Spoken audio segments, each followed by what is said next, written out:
اللهم صل على أشرف العرب والعجم وإمام طيبة والحرم سيدنا محمد وعلى آله وصحبه وبارك وسلم. زده يا رب شرفا وكرما ومهابة وتعظيما. السلام عليكم ورحمة الله وبركاته. الله أكبر الله أكبر الله أكبر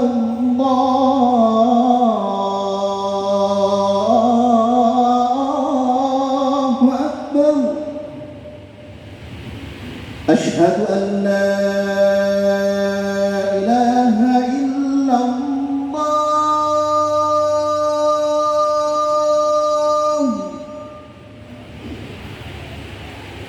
أشهد أن لا إله إلا الله.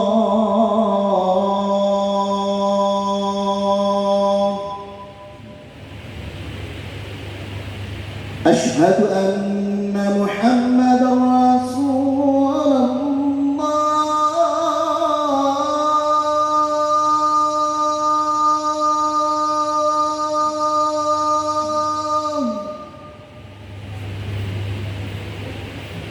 أشهد أن محمدًا رسول الله.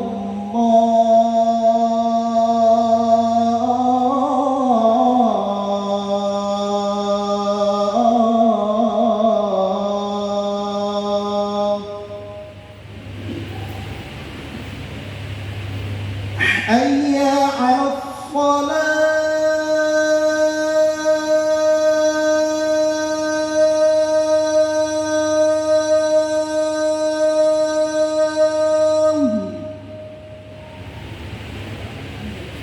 حي على الصلاة.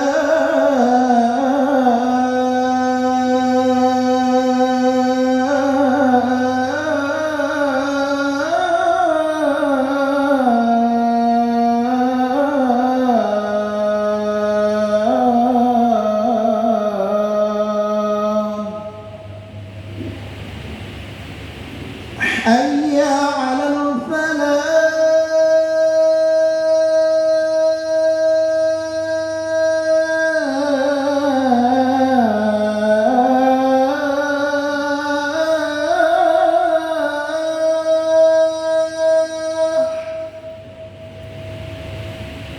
حي على الفلاح.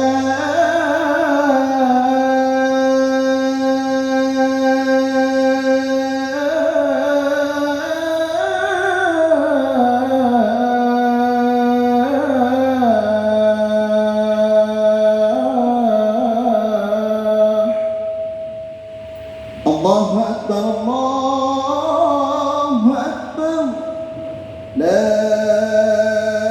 إله إلا الله.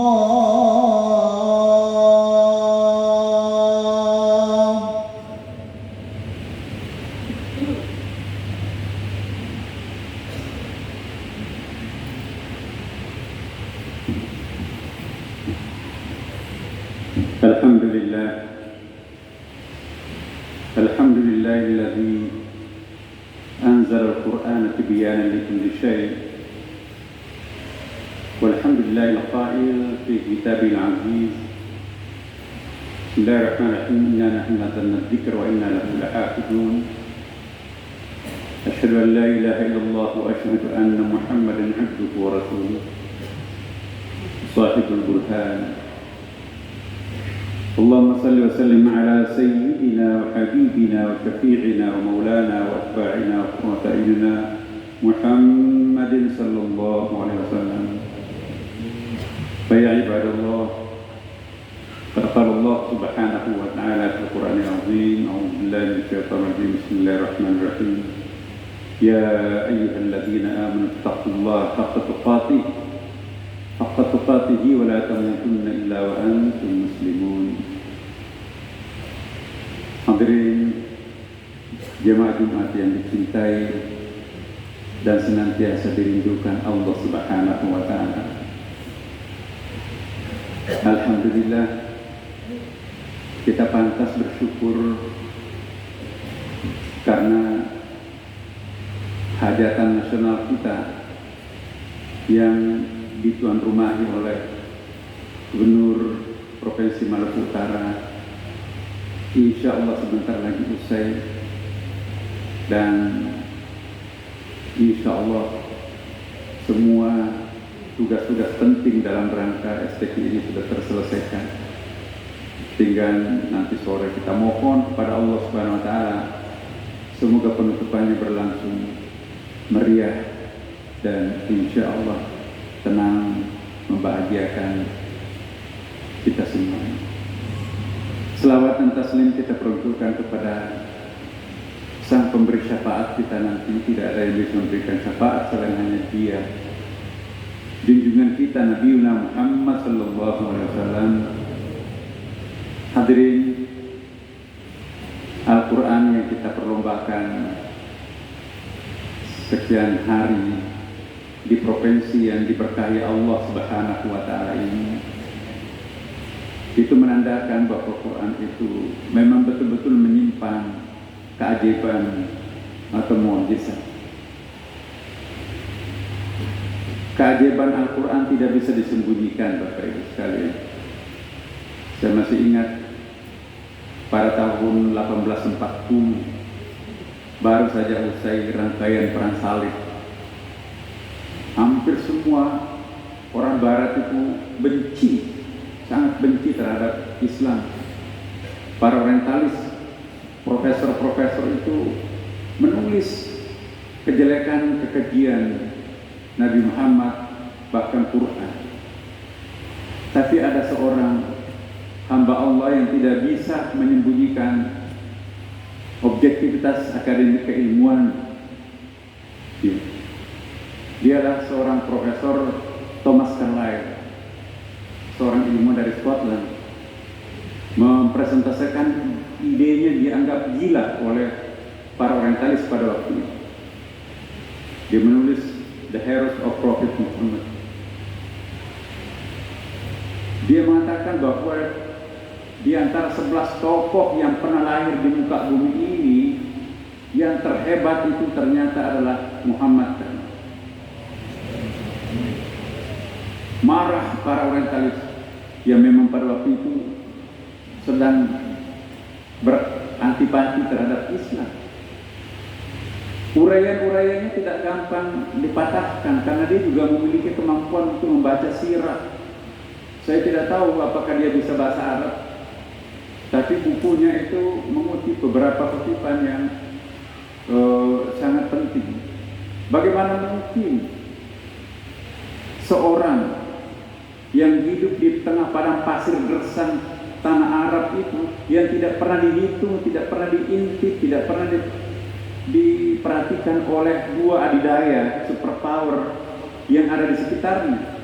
Di sebelah timur ada Persia dan di sebelah baratnya ada Romawi Bizantium. Tiba-tiba justru dari padang pasir gurun tandus ini lahir seorang anak yatim piatu, lahir seorang yang sesungguhnya tidak punya masa lampau yang sangat manis. Bapaknya wafat ketika ia dalam kandungan, ibunya pun wafat ketika ia berumur 5 atau 6 tahun. Dia tidak pernah merasakan apa itu kenikmatan kebahagiaan dari orang tuanya. Baru saja kembali dari Halimatus Sa'diyah, ibu susunya dari kampung, sedang bermesraan ibunya meninggal. Untung ada kakeknya, Abdul Muttalib, meninggal juga. Nanti dibesarkan oleh pamannya, Abu Talib. Tapi hanya selisih 3 hari. Dua tokoh pelindungnya,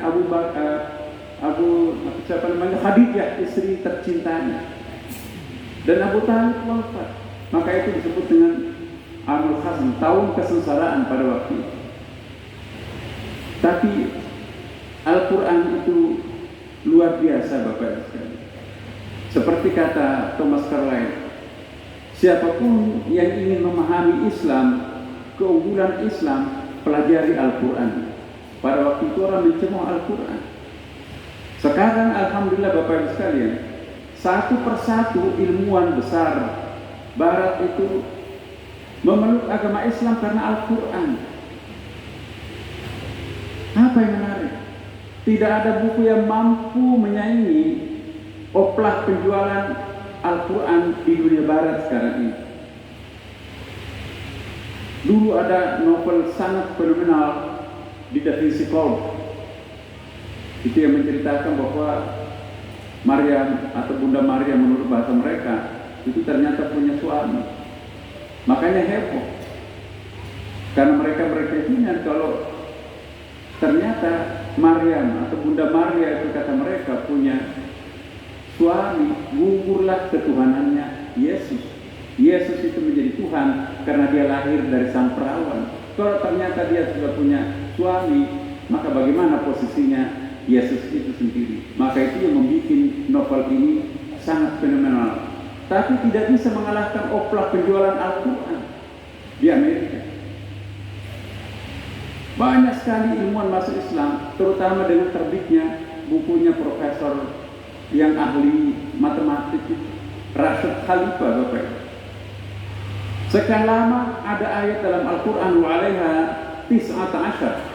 'Alaiha 19 itu di atasnya ada 19.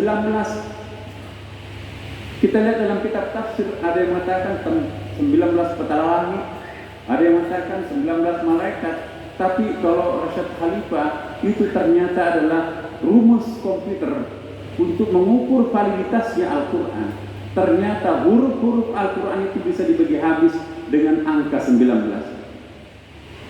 Menurut sarjana matematika, Bapak, angka pembagi dalam ilmu matematika yang paling berat ialah kombinasi angka yang paling rendah dan paling tinggi, 1 dan 9 atau 19. Justru Al-Quran itu menggunakan rumus 19. Penerapannya, ayat yang paling pertama Tuhan turunkan, surah Al-Alaq, Iqra bismi rabbikal ladzi khalaq, 5 ayat itu. Jumlah kosakatanya yang turun pertama itu 19. Subhanallah. Kemudian jumlah hurufnya pun juga ya, 133 itu bisa dibagi 19 sebenarnya. Kalau Bapak Ibu, Bapak-bapak sekalian nanti kembali ke rumah, urut Quran itu dari atas ke bawah, amma yatasaalun, akan turun persis anak tangga ke 19, ketemu dengan surah Al-Alaq, Iqra bismi rabbik. Dari bawah, qul a'udzu birabbin nas, qul a'udzu birabbil falaq, surah Al-Ikhlas dan seterusnya. Pas sampai urutan ke-19 ketemu lagi Iqra bismi rabbik. Jumlah ayatnya surah Al-Alaq 19 dan seluruh kosakatanya yang dalam surah Al-Alaq itu bisa dibagi 19. Subhanallah. Banyak ayat yang dulu tidak bisa kita jelaskan apa artinya, ternyata dengan adanya komputer ini menjadi punya arti yang sangat penting. Ternyata fawatir suar atau huruf muqatta'ah seperti alif lam mim, kaf ha ya ain sad, ta sin mim, ain sin qaf, nun qaf, itu semuanya adalah password kunci-kunci komputer untuk menguji validitasnya Al-Quran. Contoh, alif lam mim, suruh komputer mengindeks seluruh kosakata yang diawali dengan alif, lam dan mim, jejer dari atas ke bawah, komputer suruh jumlahkan berapa jumlahnya. Itu pasti harus bisa dibagi 19. Kalau tidak, itu Quran palsu. 3 juz loh itu. Kumpulkan ada semua surah yang diawali alif lam mim. Itu semuanya kalau digabungkan juga sama. Kombinasikan alifnya ada berapa, lam mim, semua bisa habis terbagi 19. Kaf ha ya ain sad, berapa huruf kaf, ha ya dan ain sadnya itu kalau tidak bisa dibagi 19 atau kalau tidak persis berjumlah 19, itu pasti Quran palsu. Hamim itu ada 7 surah diawali dengan hamim. Satu surah ha dan mim itu jumlahkan berapa kosakata yang diawali dengan huruf ha dan mim harus bisa dibagi 19. Gabungkan 7 surah diawali dengan ha mim semuanya juga ditambahkan secara total harus bisa dibagi 19. Kalau tidak bisa dibagi itu Quran salah cetak atau palsu. Subhanallah. Nun Bapak Ibu, Nun, Yasin semua harus bisa dibagi kosakata yang mengawali huruf ya dan sin itu dibagi 19. Kalau tidak itu Quran palsu. Profesor Roger Bert, guru besar linguistik Sorbonne University Prancis, Bapak Ibu, mustahil Al-Quran itu buatan manusia. Bagaimana mungkin 23 tahun lamanya Al-Quran itu turun, tapi kok bisa ketemuan angka-angka yang misteri seperti tadi? Sastrawan seperti siapapun tidak akan bakalan bisa menciptakan kombinasi seperti ini. Dia juga melakukan penelitian sendiri. Kalau Quran itu ditutup, itu bersimetris ya, bersentuhan antara beberapa kosakata pada setiap halaman. Misalnya ada huruf Allah di sudut kanan atas, ada juga huruf Allah di sudut kiri atas. Ada misalnya kata-kata Al-Ghafur di bagian tengah mushaf itu, sebelah kirinya juga ada Al-Ghafur. Ya, kalau ditutup Qur'annya, Allah dengan Allah bersentuhan, Al-Ghafur dengan Al-Ghafur bersentuhan. Itu kalau Al-Quran disusun 15 baris per halaman. Semua halamannya ada persentuhannya 5 sampai 10. Yang paling indah, fabi ayyi alai rabbikuma tukadziban. Kalau Quran itu ditutup, maka bersentuhanlah fabi ayyi alai rabbikuma tukadziban kanan kiri. Quran itu dicetak emas di penerbitan di Italia, Bapak Ibu. Mustahil Quran itu ciptaan manusia. Belum lagi para peneliti terakhir ini, Bapak, terutama dalam masa COVID-19 ini, tidak ada Alkitab suci yang paling aktif keluar masuk di laboratorium di Amerika selain Al-Quran. Postulat ilmiah yang ditampilkan dalam Al-Quran itu diyakini semuanya benar sehingga bisa menghemat biaya dan waktu penelitian. Subhanallah. Dulu orang nggak pernah menyangka bahwa virus binatang itu pindah kepada manusia. Baru-baru ini ditemukan ternyata virus-virus yang membahayakan itu sebagian berasal dari binatang. Kok bisa? Masih ada yang menyangka. Padahal kisah yang menceritakan Nabi Saleh dengan Thamud, itulah penularan virus binatang kepada manusia yang pertama. Nabi Saleh ditantang oleh Raja Thamud, kalau memang kamu Nabi, keluarkan unta raksasa dari lubang kecil ini. Atas izin Allah dan ini mukjizatnya, Nabi Saleh meloncatlah unta raksasa dari lubang kecil itu. Dasar orang kafir bukan tabayati, menuduh Nabi Saleh itu tukang sihir. Mari kita sate. Semua yang makan sate unta muda itu, hari pertama kulitnya berubah menjadi kuning, hari kedua berubah menjadi merah, hari ketiga berubah kulit mereka itu menjadi hitam. Ujung hari ketiga pas waktu di hari ini, mereka itu mendengarkan suara yang menggelegar dari langit. Matilah mereka bergelimpangan di rumah mereka masing-masing. Nabi Saleh dan umatnya yang setia yang tidak makan daging itu selamat, tidak berubah warna kulitnya dan tidak mendengarkan suara apapun dari langit. Itulah yang disebut virus azab pada waktu itu. Profesor Opis, ahli sejarah penyakit ini, ahli sejarah penyakit membuktikan bahwa ternyata itulah virus antraks yang pertama lahir di muka bumi ini. Perpindahan virus unta kepada manusia pada waktu itu, virus unta itu virus azab. Yang paling dekat dengan kita, ketika Abraha Raja Yaman ingin memindahkan Ka'bah pindah ke Yaman dengan alasan bisnis. Kalau Ka'bah pindah ke Yaman, maka akan menjadi pusat ibadah spiritual, akan menjadi negara kaya kita ini. Maka itu bawa unta, bawa gajah. Belum sampai mendekati Ka'bah, tayran ababil tarmihim bil hijaratin min sijil faja'alahum ka'sin ma'kul. Tiba-tiba datanglah burung-burung. Kalau Muhammad Abdu, tafsir Al-Manarnya, itu datanglah virus yang membawa penyakit. Datang serangga membawa virus, itulah yang melempari mereka itu. Satu persatu pasukan Abraha itu yang tersisa adalah tulang belulang. Oleh Profesor Ofis menduga itu adalah virus Ebola sama virus di Afrika. Yang tersisa hanya tulang belulang. Dagingnya mencair seperti air. Itulah virus yang paling ganas. Nah, cerita-cerita tentang Al-Quran, cerita Al-Quran tentang berapa peristiwa-peristiwa ini sekarang ini sedang laris-larisnya dikaji di laboratorium Amerika. Yang terakhir ini adalah mengkaji ayat, ya, wa min ayatihi an khalaqalakumul barqa khaufan wa tama'an. Al-barq itu kilat, yang kilat itu sering kita lihat di angkasa. Kenapa ada khaufnya di situ dan kenapa ada tama'annya di situ? Khauf artinya sesuatu yang menakutkan, sesuatu yang mengkhawatirkan. Dan kenapa pada kilat itu juga ada watamaan, ada harapan, ada positifnya. Ditemukan oleh mereka non-muslim, ya, laboratorium Amerika, bahwa al-barq itu bisa menyebabkan sesuatu yang sangat berbahaya. Larva telur hama yang menetas karena peristiwa kilat itu semuanya akan menetas larva betina. Kalau betina yang menetas itu pembiakannya dahsyat. Satu hari kita melihat padi menguning, malamnya habis diserang sama orang. Itu karena larva yang menetas larva betina.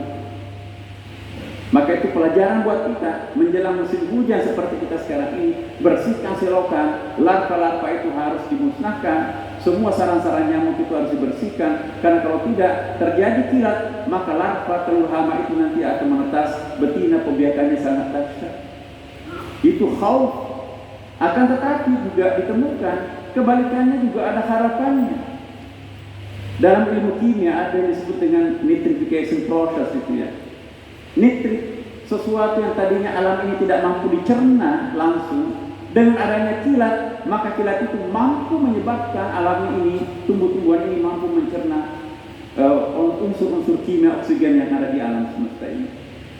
Jadi kilat itu sangat menguntungkan dalam dunia kemanusiaan. Nah, sekarang saintis memilah-milah bagaimana mencegah efek negatifnya kilat, bagaimana memproduksi aspek-aspek positifnya kilat. Ini tantangan manusia. Subhanallah, apa yang kita perlombakan di Sobibi ini, jangan hanya kita merdu mendengarkan suaranya Al-Quran dibaca, tetapi mari kita mengimplementasikan, mari kita mengkaji, dan mari kita mendalami. Insya Allah masa depan dunia adalah dalam Al-Quran. Ini harapan kita. Semakin canggih tingkat teknologi, semakin tinggi tingkat temuan-temuan sains modern, maka semakin aktual Al-Quran itu.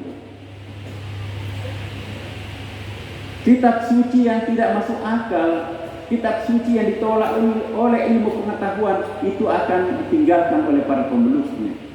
Nah, kita lihat kitab-kitab suci hanya disimpan di museum, tapi Al-Quran paling aktif keluar masuk di laboratorium sekarang ini.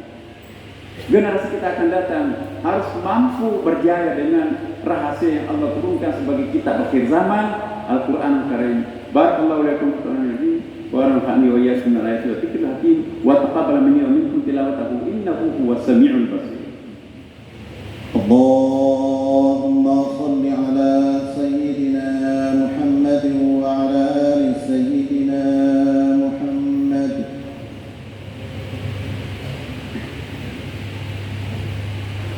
Alhamdulillahilladzi arsala rasulahu bil huda wa dinil haqq